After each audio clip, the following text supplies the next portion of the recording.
네, 오늘 우리 예수님의 소망이라는 제목으로 말씀을 드리겠습니다. 우리 그동안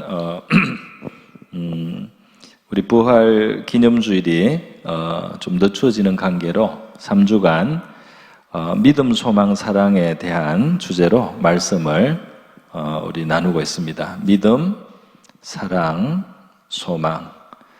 우리 이것이 고린도전서 13장에서 믿음, 소망, 사랑이 영원히 있다. 그리고 그 중에 사랑이 제일이다 하는 말씀이 있고, 다른 모든 아주 희한한 신기한 수많은 믿음 안에 선물들이 있고 하나님의 은사들도 있지만 그런 것보다도 더 이렇게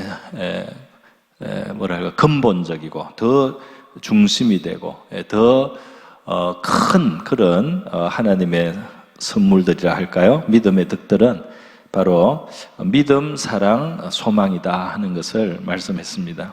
네. 근데 이것은 우연히 세 가지 말이 그냥 생각나서 된 것이 아니고, 우리 성경에 보면은 이 믿음, 소망, 사랑은 우리 성도들의 신앙을 평가하거나 신앙을 살펴볼 때 제일 중요하게 살펴보는 내용이라는 것을 우리가 알 수 있습니다. 이게 고린도전서 13장에도 있지만 데살로니가 전서 1장 3절에도 역시 이 세 가지가 나오고 있단 말이죠. 그래서 사도 바울이 데살로니가 성도들을 기억하면서 감사할 때 그들의 믿음의 역사와 믿음 때문에 하나님이 기적을 베풀어 주시는 일, 그리고 사랑의 수고, 그들이 사랑을 가지고 서로 섬기고 하는 일들, 봉사하는 것들, 그리고 또 소망의 인내라고 했습니다. 소망의 인내.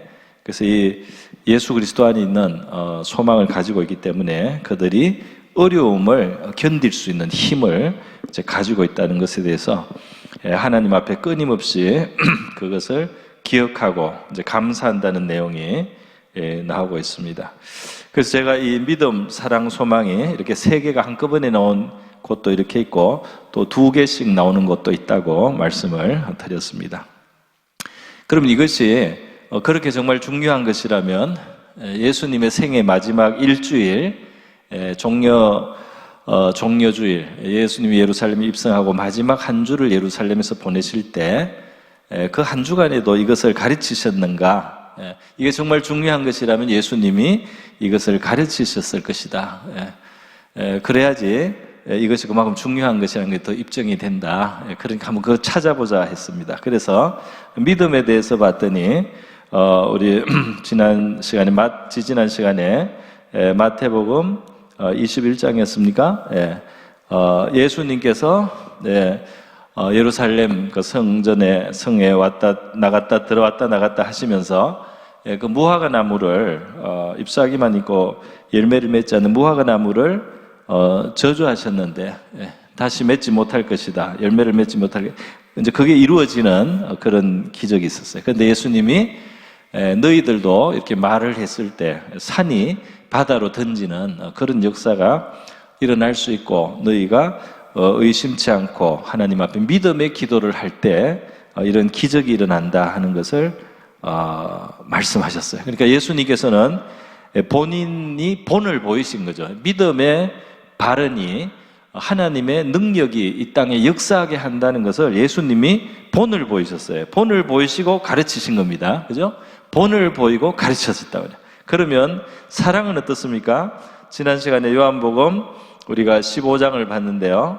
13장부터 사실 16장까지 이 전체에서 보면 예수님이 세 계명, 사랑의 계명을 제자들에게 주시면서 바로 이 13장, 요한복음 13장 시작할 때 보니까 제자들의 발을 씻기셨어요. 발을 씻기시면서 내가 본을 보인다, 그렇게 직접 말씀하셨습니다. 이것이 봉사라고 할 수 있어요. 수고라고, 사랑의 수고, 봉사를 예수님이 하셨다 이 말이죠. 그러니까 정말 예수님은 본을 보이시고 또 명령도 하시고 당부도 하시고 했다, 이거 분명하단 말이죠. 그러니까 마지막 예수님의 그 일주일 동안 이 믿음에 대해서 예수님은 강조를 하신 게 맞고, 사랑에 대해서도 강조하신 게 맞습니다. 그러면 이제 소망은 어떨까요? 예, 소망은 어떨까요?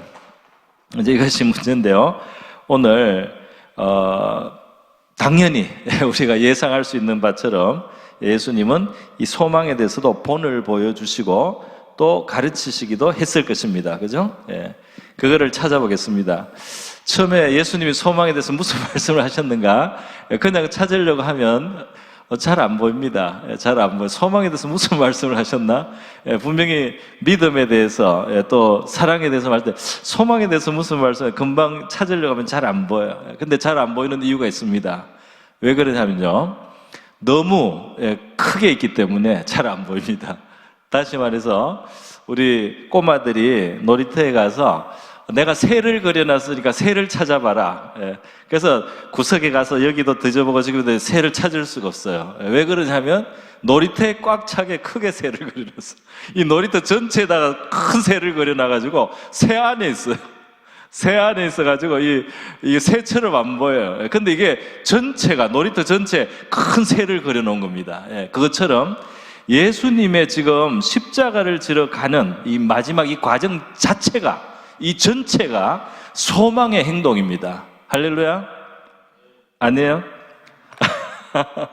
이 십자가를 지러 가는 이 십자가의 길에 예수님은 부활을 내다보면서 가고 있는 거예요. 이것을 벌써 누누이 제자들에게 말씀하며 오는 것입니다. 그죠? 사실 누가복음에 보면 예수님께 누가복음 9장 51절에 보면 누가복음 9장 51절에 보면요, 예수님께서 예루살렘을 향해서 가실 때 그 표현이 예수님은 성천하실 기약이 차가기 때문에 예루살렘을 향하여 올라가기로 굳게 결심하셨다, 이렇게 되어 있습니다. 그러니까 예루살렘은 가셔서 고난받으시고 십자가에 죽으시는 길이지만 그걸 제자들에게 말씀하셨지만은 성천하실 기약이 이루어지는 과정에 십자가가 있다, 이 말입니다. 그러니까 예수님이 다시 영광의 보좌로 올라가시는, 그 영광으로 올라가시는 그 영화로운 앞날에 가는 그 통과하는 길에 십자가와 고난이 있다는 사실이에요. 그러니까 예수님은 처음부터 소망을 가지고 지금 이 십자가의 길을 가고 계시고, 이것을 제자들에게 여러 번 말씀하셨는데 제자들이 실패를 하죠. 제자들이 그 소망의 부분을 보지를 못합니다. 눈앞에 또 앞으로 있을 불길한 그 십자가의 고난, 버림을 당하고 배반을 당하고 또 채찍질을 당하고 십자가를 지고 이게 죽을 것이다 하는, 여기에 이들은 굉장히 그 힘들어하고 불안해합니다. 그런데 예수님이 그 다음에 3일 만에 살아나리라, 이 말씀을 누누이 하셨는데 잘 안 들려요. 이 제자들이 믿음이 있어서 기적을 일으키기도 하고, 뭐 사랑에 대해서는 잘 모르겠습니다. 하여튼 믿음은 분명히 있었어요. 믿음은 분명히 있는 제자들이었습니다. 그런데 사랑도 좀 부족했지만 소망도 정말 많이 부족했어요. 그래서 이들은 희망적인 주님의 말씀에 귀가 잘 안 열립니다. 그거를 깊이 생각하지를 않습니다. 당장 어려운 일, 당장 눈앞에 혹은 당장 조금 후에 있을 어려운 일에는 굉장히 예민하고 민감한데, 주님이 저 멀리에서 약속하고 바라보고 가시는 그 소망에 대해서는 이 제자들이 너무너무 어둡다, 이 말이에요. 그런데 이 제자들의 모습이 오늘 사실 우리 신앙인의 모습하고 굉장히 닮았습니다. 뭐 딴 사람이겠어요? 똑같은 사람들이에요. 그래서 우리도 믿음이 제법 있습니다. 그런데 믿음은 있는데 사랑이 좀 약한 경우는 있어요. 그런데 믿음이 있고 또 사랑이 좀 자라나기도 해요. 이제 신앙이 경륜이 쌓이면서 용서를 하고, 다른 사람도 불쌍히 여기고, 잘못해도 나도 잘못할 수 있는 인간이다, 이렇게 사랑이 좀 자라기도 합니다. 믿음에서 사랑이 자라기도 해요. 그런데 여전히 이 소망이 말이죠, 남아있어요. 이 소망에 대해서 여전히 약한 경우들이 있다, 이 말입니다. 그래서 사실 예수님이 믿음, 사랑, 소망, 믿음, 소망, 사랑이죠. 이게 고린도전서는 믿음, 소망, 사랑, 그러면서 사랑이 마지막에 놓으면서 제일이다, 이렇게 말씀했죠. 그죠? 제일이다. 그런데 데살로니가 전서에서는 믿음의 역사, 사랑의 수고, 소망의 인내 하면서 소망을 끝에 뒀습니다. 그래서 저는 이 순서도 의미가 있다고 보는데요. 믿음은 언제나 출발점인 것은 맞습니다. 믿음이 있어야 돼요. 믿음, 하나님은 살아계시다. 하나님은 우리 이걸 넘어서는 역사를 행하시는 분이다. 그렇게 하나님의 능력에 대한 믿음을 가진 것은 기초인데, 그리고 이 사랑이라는 것은 바로 하나님의 속성이고 하나님이 바로 사랑이고 하나님의 본질이, 그래서 이 사랑 안에서 자라간다는 것은 제일 중요한 일이 분명합니다. 우리 존재 자체가 하나님을 닮아가는 일이니까 이 사랑의 중요함은 정말 제일 몸통인 것도 사실이에요. 그러나 우리 신앙의 이 완성이라는 말이 좀 너무 거창한지 모르겠는데, 신앙의 온전함을 마감할 때 우리가 이루어야 될 것은 소망이, 그게 아주 중요한 그 요소라고 믿습니다. 소망이. 이게 왜 그러냐 하면요, 보세요. 지금 예수님의 이 십자가로 우리를 구원하신 이 모든 일에 가장 크게 사실은 적용되는 게 소망이라고도 할 수 있어요. 왜냐하면 이 십자가의 길은 부활과 성천까지 내다보고 그 가는 길이기 때문입니다. 제자들은 그 소망이 없기 때문에 계속 시험에 드는 거예요.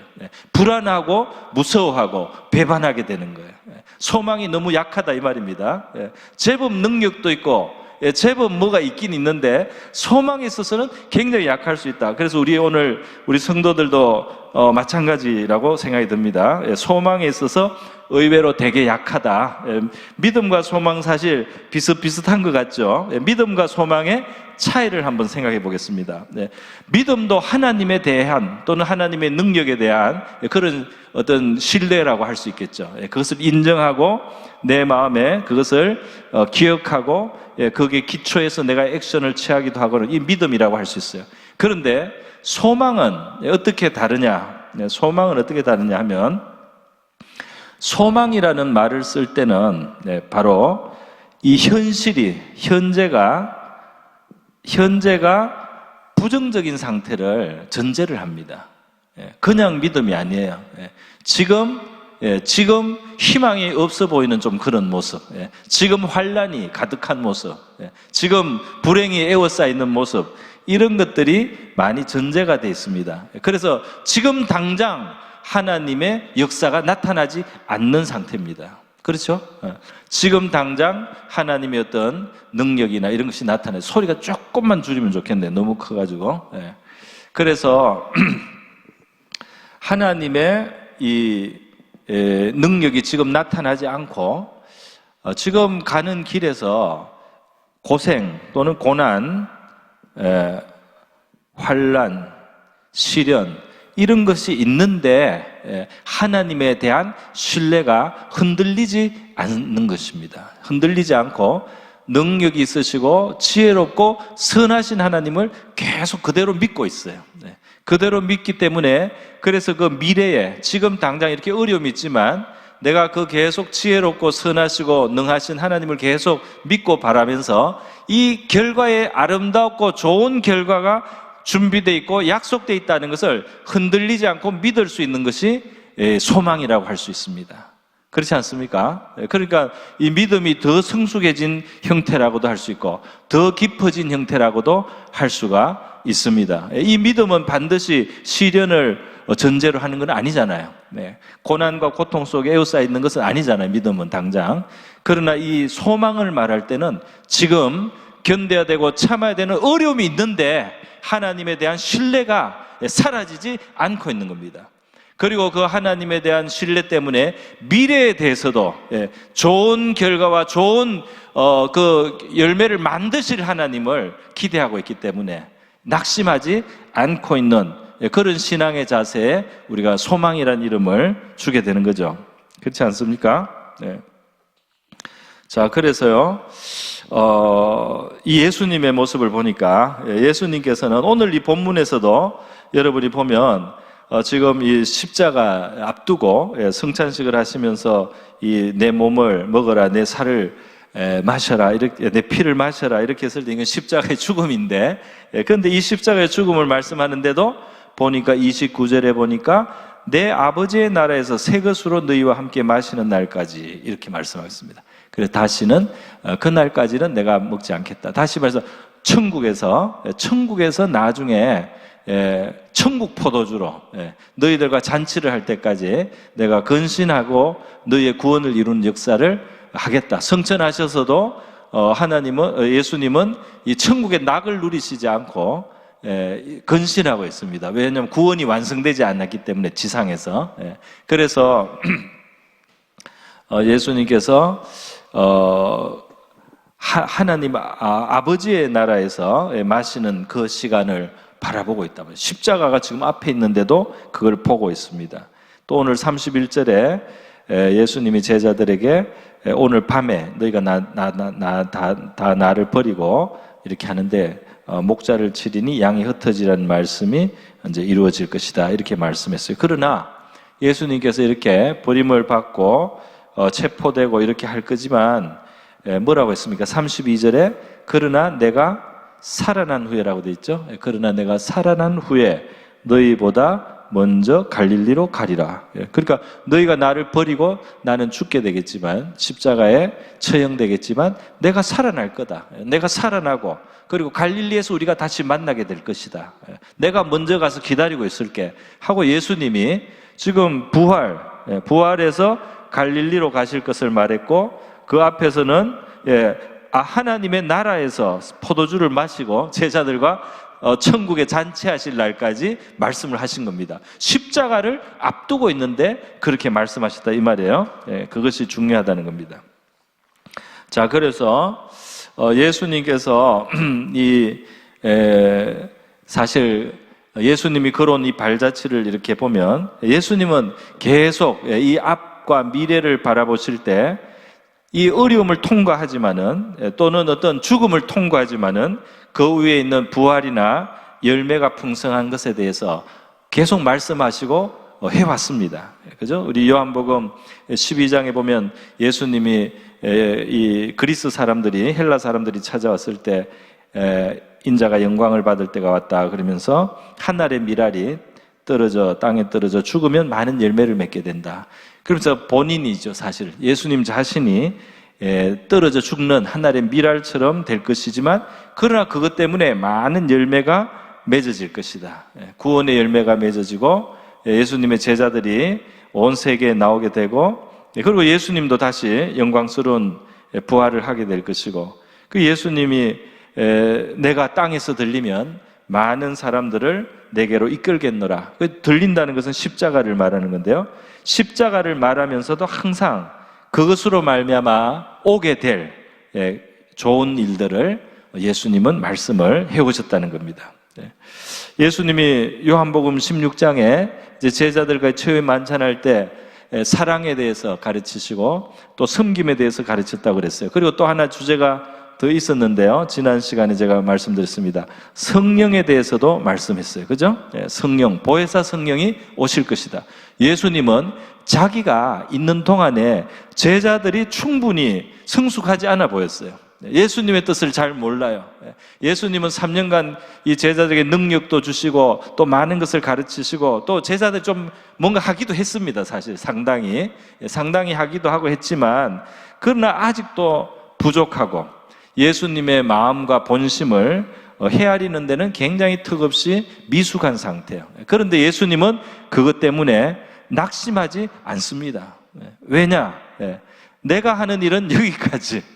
나는 여기까지 가르치고 나는 그리고 십자가에 달려 죽는다. 그리고 부활하고 나중에 만나고 승천하는데 그 다음에 하나님의 아들을 통해서 하신 일을 이어갈 보혜사가 오셔서 그때 일하심으로 이 모든 일들이 완성되게 된다 앞으로. 할렐루야. 그러니까 내가 3년을 같이 했는데 아직도 요 모양이냐. 내가 3년간 본을 보이고 3년간 가르치고 3년간 그렇게 했는데 너희들이 마지막 순간까지 그걸 못 따라온다. 마지막에 겟세마네에서 기도할 때도 못 따라오잖아요. 그렇게 못 따라오지만 예수님이 그것 때문에 낙심하고 불평하고 화내지 않잖아요. 왜냐하면 보혜사 성령이 오시는 시대가 있다. 나는 나의 일을 하고 가고, 나는 내 아버지께서 나에게 주신 이 사명을 하고 가고, 그 다음에 보혜사 성령이 오셔서 역사하실 때는 내가 지금 이 뿌린 것은 씨앗이 되어서 풍성한 추수가 일어난다. 그래서 이렇게 지금 미숙하고 어리석은 제자들, 실수투성이 그런 육신적인 모습을 보이는 이 제자들이지만, 너희들이 나중에는 너희들의 십자가를 잘 지고 가는 날이 온다. 이런 이야기를 하셨습니다. 하셨어요. 그러니까 성령에 대해서 하나님의 일은 예수님을 통해서 이루어질 만큼 이 땅에서 이루어진 다음에 끝이 아니고 성령 보혜사에 의해서 풍성한 역사가 그 예수님의 고난과 고생과 피 흘림의 값을 다 찾는 그런 성령의 역사가 역사하는 시대가 오고 있다. 예수님이 이 소망을 보시는 겁니다. 할렐루야. 지금도 나는 너희들에게 이를 것이 많지만 너희가 감당치 못하리라. 그래서 지금 다 가르칠 수도 없어요. 받을 수가 없기 때문에 미숙해서. 그러나 성령이 오시면 너희를 모든 진리 가운데로 인도하실 것이다. 그러니까 그 모든 예수님이 못한 할 수 없는 그 제약되어 있는 그 모든 것들을 다 이룰 그 성령의 시대가 있다는 소망으로 예수님께서 말씀하시고 또 자신의 일을 마무리하시는 겁니다. 자, 그래서요, 제자들에 대한 소망도 마찬가지예요. 요한복음 13장 36절에 베드로가 예수님을 위해서 내가 고난 받겠다고 하니까 예수님이 요한복음 13장 36절에서 내가 가는 곳에 너가 지금은 따라올 수 없으나 후에는 따라오리라, 그렇게 했습니다. 그러니까 이게 뭡니까? 제자들이 어느 정도 지금 믿음이 있어 보이고 그동안 뭔 한 것 같지만 아직도 부족해요. 그래서 예수님과 같이 고난의 자리에 함께 가고 십자가를 질 수 없다는 걸 예수님이 아시는 겁니다. 그러나 그게 끝이 아니다 말이죠. 지금은 그렇지만은 장차는 너희들도 자기 십자가를 다 잘 지고 그리고 나를 따를 수 있는 그 날이 온다고 예수님은 말씀하는 거죠. 할렐루야. 그러니까 예수님의 소망이 얼마나 있습니까?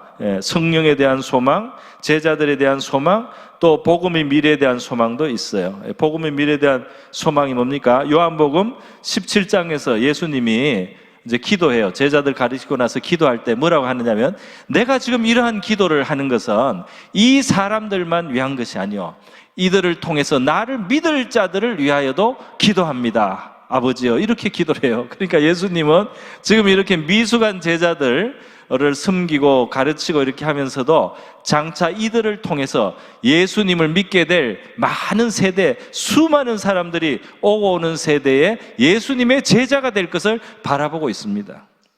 그렇지 않아요? 그래서 아버지 앞에 그렇게 기도를 하시고 있고, 그 다음에 마태복음 26장에 보면 예수님께 이 향유 기름을, 옥합을 깨뜨려서 기름을 부은 여인이 있었습니다. 제자들 중에 왜 가난한 자들을 안 돕고 이렇게 했냐고 불평도 했지만, 예수님이 이 여자가 하는 일을 버려두라, 나에게 선한 일을 하였느니라. 가난한 자들은 항상 너희와 함께 있거니와 나는 항상 있지 않다. 그리고 이 여자는 나의 장례를 준비한 거다, 이렇게 말씀하지 않습니까? 그러면서 이 복음이 이르는 모든 이 천하 만국에 이 여자가 한 일도 기념될 것이다, 이렇게 말씀했습니다. 그러니까 지금 이렇게 미미하게 보이지만 온 세계 천하에 예수의 이름이 알려지고 예수로 말미암은 구원이 전파되고, 그리고 예수를 사랑하고 예수님을 잘 섬겼던, 주 예수님께 올바르게 사랑의 반응으로 반응했던 이러한 사람들이 기념되는 그런 시대가 앞으로 온다, 이렇게 예수님이 말씀하는 거 아니에요? 그죠? 지금 제자들은 불평밖에 못 하잖아요. 그 기름 부었다고 그 여자를 막 꾸짖어요. 뭐가 옳은 건지 뭐가 안 옳은 건지 분간을 못 합니다.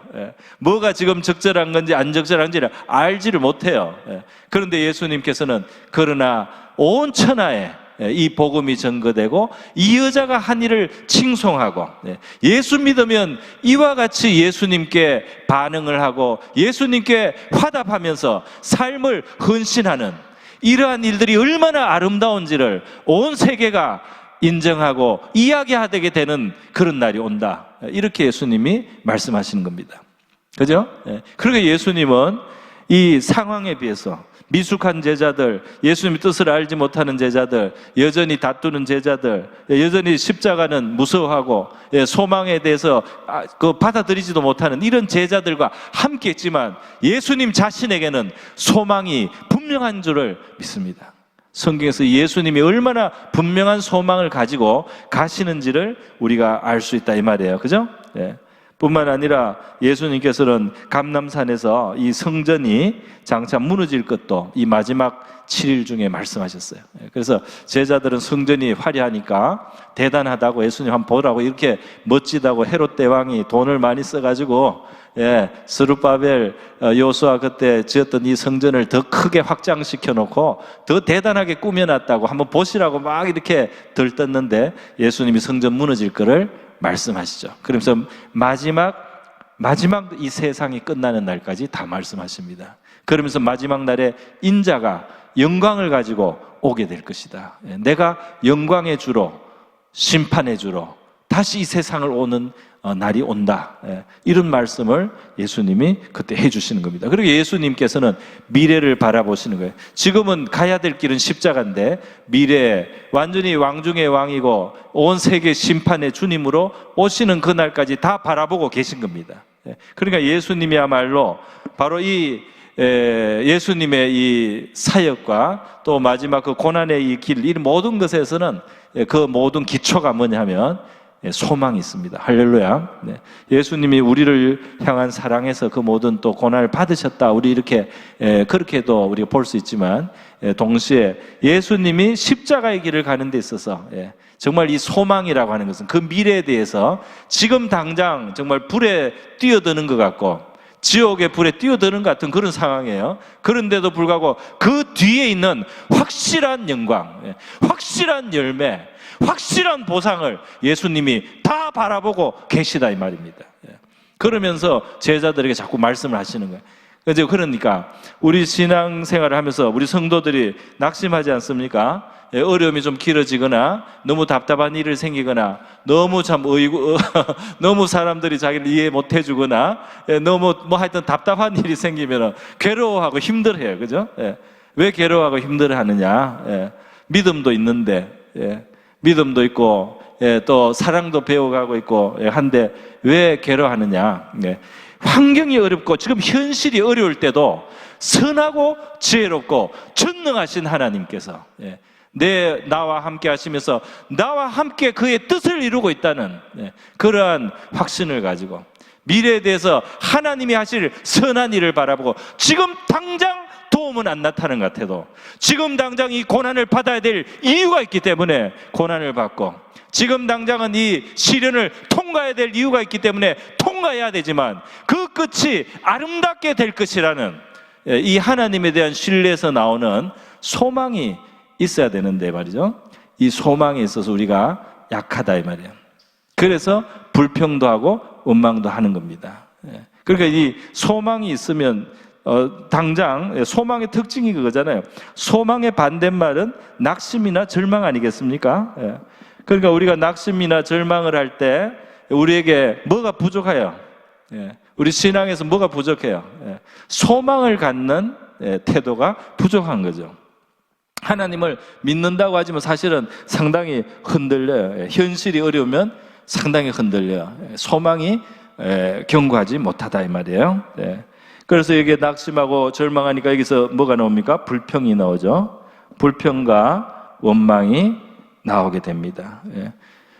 그러니까 이러한 것이 다 소망과 관계가 있다 말이죠. 소망이 분명하면은 그렇지 않다. 소망이 있을 때 여기서 또 하나 옵니다. 불평과 원망이 우리를 어디로 끌고 가느냐? 우리를 방종하게도 만들고 포기하는, 자기를 포기하고 세상의 낙에서 위로를 찾는 이렇게 불경건으로 나가게 될 수가 있어요. 이런 것들이 이 믿는 사람 안에 일어날 수 있는 아주 큰 시험이고 유혹입니다. 그렇기 때문에 만약에 어떤 사람이 어려움 속에서 진짜 잘 믿던 사람이 말이죠, 괴로우니까 그걸 달래기 위해서 세상 것을 찾기도 하는 거죠. 그죠?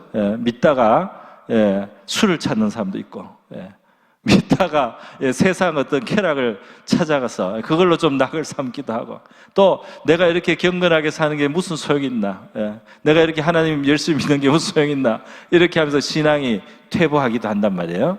이게 다 소망이 부족한 겁니다. 그래, 이 소망이 분명한 사람은 주님을 만날 소망 속에 살아가는 사람은, 그리고 주님께서 이러한 내가 겪는 이러한 시련과 어려움을 통해서 결국 이루실 선한 일이 있다는 것을 확신하는 사람은 어려움 속에서 자기를 지킬 수가 있습니다. 자기를 지킬 힘이 생긴다 이 말이에요. 우리가 자기를 포기하게 되고 자포자기하게 되는 것은 어디에서 오느냐? 소망에 부족하다 이 말이에요. 소망이 부족한 거다. 낙심하지 않고 불평하지 않고, 그리고 뒤로 물러가거나 방탕에 빠지지 않는 이러한 모든 것들이 어디에서 나오느냐? 소망이 분명한 신앙에서 나온다고 할 수가 있겠습니다. 그래서 이 소망이라는 것은 여기에 세 번째로, 데살로니가전서에서 세 번째로 나온 것처럼, 또 예수님의 이 십자가의 길에서 최종적으로 하나님께 순종하는 십자가의 길, 이 하나님이 주신 이 사명을 이루는 데 있어서 가장 큰 기둥이 되는 것이 소망이었다는 것을 우리가 알게 되죠. 그래서 우리가 한번 믿음, 소망, 사랑 맨날 듣으니까 나는 믿음이 있어, 나는 사랑이 있어, 나는 소망이 있어, 이렇게 쉽게 생각할 게 아닙니다. 왜냐하면은 원망하고 불평하는 이런 모습이, 또 어려움이 왔을 때 우리가 경건에서부터 경건이 약해지는 이런 모습, 이런 것이 다 소망이 부족한 거다 말이에요. 그래서 우리는 사실은 이 믿음이 부족해서 문제고, 사랑이 부족해서 문제고, 소망이 부족해서 문제예요. 다른 게 다른 것보다도. 자, 그래서 오늘 제가 몇 가지 말씀을 조금 더 소망에 대해서 성경에 있는 것을 몇 가지 말씀을 더 드리겠습니다. 이 소망이 어떻게 신앙 안에 그 온전함을 이루는가하고 관계가 있는가 하면요, 베드로 사도는 베드로후서 1장에서 우리 신앙의 어떤 그 발전의 이 연쇄고리를 설명을 했어요. 그래서 너희가 믿음에는 덕을 더해야 되고, 그리고 덕에는 지식을 더해야 되고, 지식에는 절제는 인내를, 인내는 경건을, 이렇게 경건에는 형제 우애를, 이렇게 하면서 뭐가 하나 우리가 있어도, 뭐가 우리가 신앙이 믿음이 좋다든지 덕이 있다든지 인내가 있다든지 경건이, 그거 하나로 그냥 머물러서 만족하지 말고 거기에 더해야 할 것이 있다는 것을 기억하고, 항상 신앙을 분발을 하고 더 깊은 신앙으로 나가기 위한 자세를 가져라. 이런 베드로후서 1장에서 이런 걸 가르칩니다. 정말 이거는 성령에 의해서 주어진 지식이라고 할 수 있어요. 그런데 보면 인내하는 자는 경건을 더해라 이랬어요. 인내는 뭐냐? 인내는 어려운 것을 전제를 하는 겁니다. 그죠? 항상 그래요. 인내는 어렵단 말이에요. 지금 어려운 걸 참는 거예요. 어려운 것을 참는 사람이 약해질 수 있게 쉬운 것이 뭐냐 하면 경건입니다. 힘들기 때문에 손이 풀리는 거예요. 하나님을 굳게 붙드는 데서 자꾸 마음이 약해지는 거예요. 그래서 그냥 다른 데서 위로를 받고 싶고, 또 세상의 어떤 즐거움에도 좀 내가 그거라도 낙을 삼고 싶고, 이렇게 인내하는 사람은 경건에서 멀어질 위험이 있습니다. 그래서 잘 나갈 때는 신앙생활 열심히 하는 것 같은데 어려움이 오니까 사람이 이 세상으로 돌아가는 사람들도 있단 말이죠. 자, 그래서 인내는 경건을 다하라는 베드로후서 1장 6절의 말씀이 있습니다. 그런데 야고보서 1장 4절에 보면요, 야고보서 1장 4절에 보면 어떤 말씀을 하고 있느냐 하면 인내를 온전히 이루라 그랬어요. 이 인내하는 자리, 베드로는 경건을 거기에 공급하라고 했죠. 야고보는 인내할 때 굉장히 중요하다는 거예요. 너희가 지금 어려움을 당할 때, 시련을 당하고 있을 때 굉장히 중요하다. 인내를 온전히 이루라. 이는 너희로 온전히 구비하여 조금도 부족함이 없게 하려 함이니라 그랬어요. 이게 무슨 말입니까? 야고보가 인내에 있어서 인내를 온전하게 이룬 사람, 어려움을 참아야 되는 그런 시간에 어려움을 하나님 앞에서 잘 참는 사람이 온전한 신앙이 된다는 겁니다. 그 사람의 신앙과 영혼의 인격이 온전하게 되는 것은 언제 되느냐? 어려운 시간을 하나님 앞에서 잘 보낸 사람이, 그 사람의 믿음과 신앙이 온전해진다 이 말입니다. 그러니까 뒤집어서 말하면 신앙을 갖고 어려움을 통과하면서 하나님 앞에 연단이 되지 않은 사람은 아직까지 준비가 많이 덜 된 거예요. 반드시 어려움을 통과하면서도 바른 자세로 그 어려움을 잘 통과해야 할 때 우리의 신앙이 온전하게 되고 하나님 우리 영혼에 빚으시기를 원하는 하나님의 형상, 그리스도의 형상이 이루어지는 데 있어서 절대적으로 그것이 중요하고 필요하다 이 말입니다. 그러니까 이 인내를 온전히 이루라. 그래야지 구비가 된다. 그래서 사람들 중에 뭔가 좀 열심히 있는 것 같고 뭔가 은혜를 받아서 펄펄 뛰는 것 같아도 인내를 통과하지 않은 상태에서 아직까지 언제 넘어질지 몰라요. 언제 실수를 할지 몰라요. 언제 그 사람이 한 번 더 하나님 앞에 낮아져야 될 순간이 올지 몰라요. 그런데 온전하고 구비하여 부족함이 없게 되는 그런 신앙으로 우리가 다져지는 길에서는 반드시 어려운 순간에 하나님 앞에 잘 그것을 소화하는 그 훈련과 그 다듬 하나님의 그 손길이 꼭 필요하다 이 말입니다. 그런 과정이 필요하다 이 말이에요. 자, 그래서요, 그래서 이 온전하게 되는 것은, 신앙인이 온전하게 되는 것은 언제냐? 어려움 속에서 경건을 유지하면서 하나님 앞에 소망 중에 견뎌야지, 그래야지 우리의 신앙과 인격이 온전하게 되는 줄 믿습니다. 자, 그런데 한 가지, 한 구절 더 소개하겠습니다. 뭐냐 하면은, 로마서 5장 3절 4절에 로마서 5장 3, 4절에 보면 무슨 말씀을 하고 있느냐 하면 여러분 잘 알 겁니다. 우리가 환난 중에도 즐거워하나니 이는 환난은 인내를, 인내는 연단을, 연단은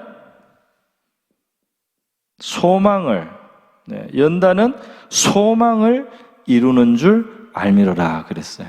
그래서 여러분 보세요. 여기에 지금 인내가 나오고 소망이 나오잖아요. 인내와 소망은 관계가 있습니다. 그런데 인내는 그 앞에 환난이 있기 때문에 인내라고 말할 수가 있어요. 그런데 인내를 인내해야 될 그 상황에서 하나님 앞에 바른 자세를 잃지 않고 경건한 태도를 잃지 않고 낙심, 절망, 불평, 원망, 방종으로 빠지지 않고 경건을 지키면서 그것을 잘 소화하는 연단의 과정을 통과할 때 이 소망이 온전히 이루어지는 것이 같이 가는 겁니다. 같이 가는 거예요. 그래서 이 인내하는 기회들을 통해서 하나님은 우리에게 진짜 소망을 가진 사람들을 만들어 주는 겁니다. 진짜 소망을 가진 사람. 어떤 환경과 어려움이 와도 하나님이 이것을 바꾸어서 결국 아름다운 선을 만드시고 아름다운 결과를 얻게 열매를 맺게 하시고 나에게 주신 십자가, 나에게 주신 자기 부인의 이 길의 끝에는 아름다운 것들이 있다라는 그것을 바라볼 수 있는 사람, 소망을 가진 사람이 된다 이 말입니다. 그래서 큰 믿음도 참 훌륭하지만 이 소망을 가진 사람들은 더 견고하단 말이에요. 더 견고해요. 하나님은 전능하시니까 우리를 불구덩이에서도 살려내실 것입니다. 이것도 참 좋아요. 그러나 우리를 불구덩이를 통과하게 할지라도 그 하나님의 선하심과 능하심 속에 나는 그 하나님의 손에 나를 맡기기를 원합니다. 이렇게 소망을 더 깊게, 더 깊은 믿음을 표현하는 겁니다. 자, 그래서 여러분 소망을 있는 사람은 인내할 수가 있고 그리고 온전해지고 제자의 길을 다 갈 수 있습니다. 예수님이 이 소망을 가지고 십자가의 길을 다가고 사명의 길을 완성하신 거예요. 그러니까 우리가 소망으로 잘 세워질 때 주님께서 주신 모든 일들이 우리 안에서 이루어지게 될 줄로 믿습니다. 우리 예수님의 제자로서 믿음, 소망, 사랑, 믿음, 사랑, 소망, 이것이 우리 안에 있는지 우리가 늘 살펴보고요. 그것에 내가 정말 중요함을 두고 있는지 생각해 봐야 되겠습니다.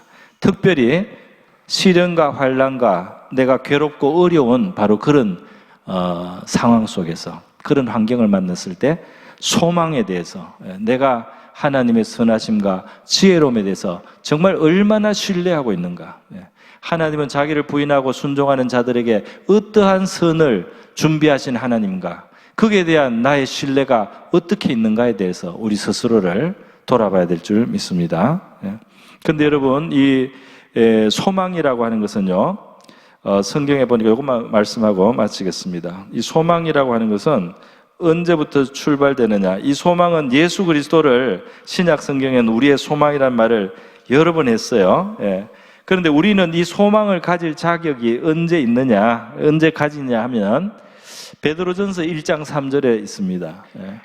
베드로전서 1장 3절에 보면 우리는 언제부터 이 소망이 있느냐? 우리 주 예수 그리스도 아버지 하나님을 찬송하리로다. 그의 많으신 긍휼대로 예수 그리스도를 죽은 자 가운데서 부활하게 하심으로 말미암아 우리를 거듭나게 하사 산 소망이 있게 하시며 그랬어요.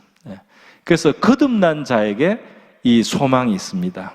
이 소망의 미천이 다 주어진 겁니다. 거듭난 사람에게는 소망의 미천이 다 주어졌어요. 거듭난 자는 예수를 가진 자라고도 할 수 있는데요.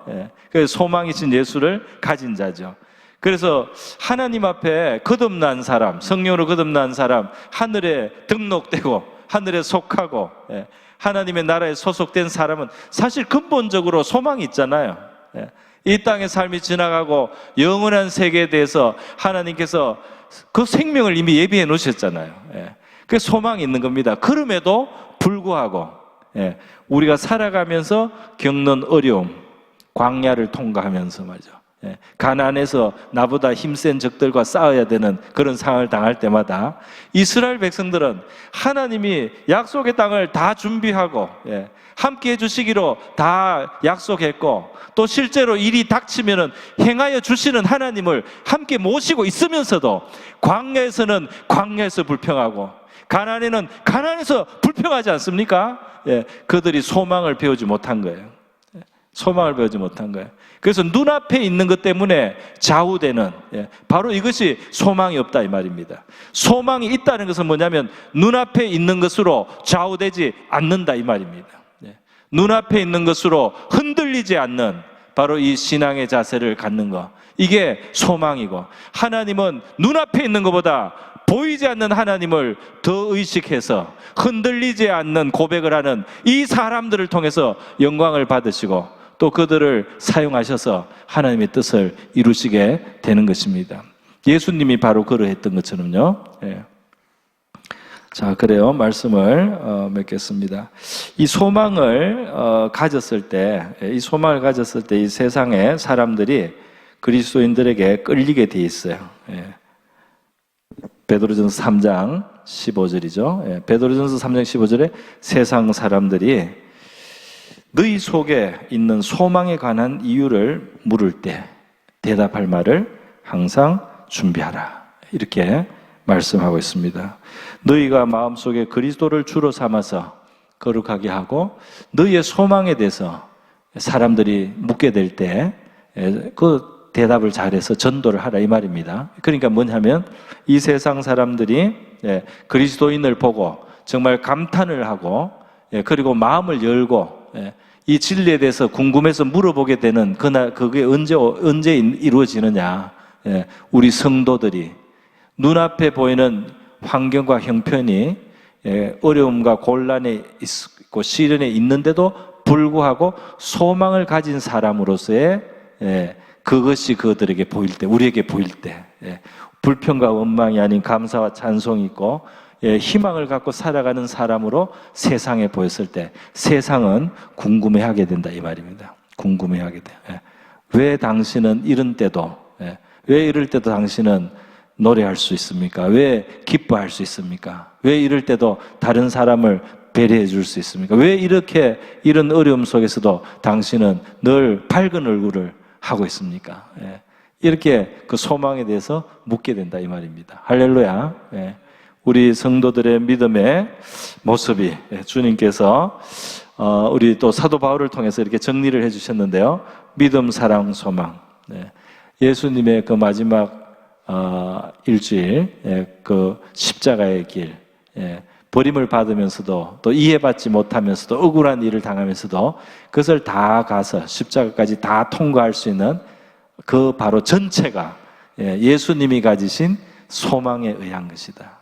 예수님이 가지신 소망을 본을 보이셨고 우리에게 그 소망을 가지고 우리도 하나님의 미랄이 썩을 때 그것이 썩음으로 끝나지 않고 그리고 많은 열매를 맺게 된다는 이러한 진리들을 우리도 붙들고 살라고 주님께서 우리를 교훈하신 줄로 믿습니다.